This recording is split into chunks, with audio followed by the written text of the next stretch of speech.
अगस्त 1947 ये वो तारीख थी जब देश आजादी का जश्न मना रहा था। एक तरफ खुशियां थीं, गुलामी की जंजीरों से मुक्ति का पल था, तो दूसरी तरफ देश विभाजन की विभीषिका का दंश झेल रहा था। देश के बंटवारे उन कड़वी यादों में से एक हैं जिसमें लाखों लोग उजड़ गए थे। लाखों ने अपनी जान गंवाई और करोड़ों की जिंदगी हमेशा हमेशा के लिए बदल गई थी। इसी बंटवारे के दर्द को याद करने और आने वाली पीढ़ियों को समझाने के लिए एनसीईआरटी ने नया मॉड्यूल जारी किया है। इसमें देश के विभाजन के पीछे जिम्मेदार लोगों की जानकारी दी गई है। एनसीईआरटी के मॉड्यूल में बंटवारे में 3 जिम्मेदार नामों का जिक्र है।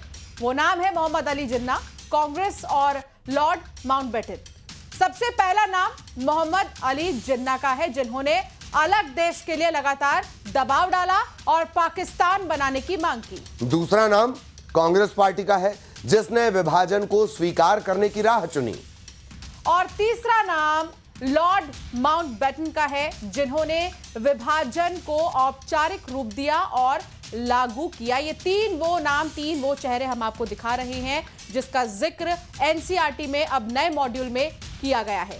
तो इन्हें विभाजन का जिम्मेदार बताया जा रहा है। बाकायदा विभाजन विभीषिका स्मृति दिवस इस तरह से बीजेपी ने आयोजन भी किए हैं। और अब विभाजन के 3 जिम्मेदार ये पढ़ाया जाएगा। कौन है वो 3 जिम्मेदार? मोहम्मद अली जिन्ना कांग्रेस में चेहरा किसका लगाया गया? नेहरू का लगाया गया। लॉर्ड माउंटबेटन, जिनके ऊपर पूरी जिम्मेदारी थी इस पूरे विभाजन को इंप्लीमेंट करने की। हिंदू महासभा और मुस्लिम लीग ने गठजोड़ किया, गठबंधन किया, सरकारें बनाई। एनडब्ल्यूएफपी में, बंगाल में, सिंध में, और सिंध असेंबली में पार्टीशन का प्रस्ताव पारित हुआ। गठबंधन की सरकार थी हिंदू महासभा और मुस्लिम लीग की। लिखा है क्या उस मॉड्यूल में एनसीईआरटी ने? आग लगा दीजिए इस किताब को अगर यह सब नहीं लिखा है तो। यह है हकीकत। यह हिंदू महासभा और मुस्लिम लीग की जुगलबंदी से पार्टीशन हुआ है।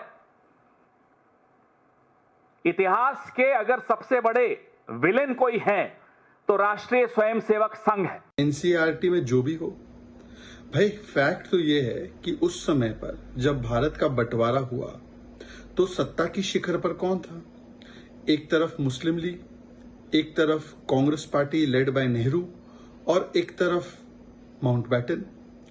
और आखिरी में पार्टीशन को, विभाजन को रोक कौन सकता था? कांग्रेस और मुस्लिम लीग। रोका किसने नहीं? कांग्रेस और मुस्लिम लीग। कांग्रेस पार्टी को माफी मांगनी चाहिए।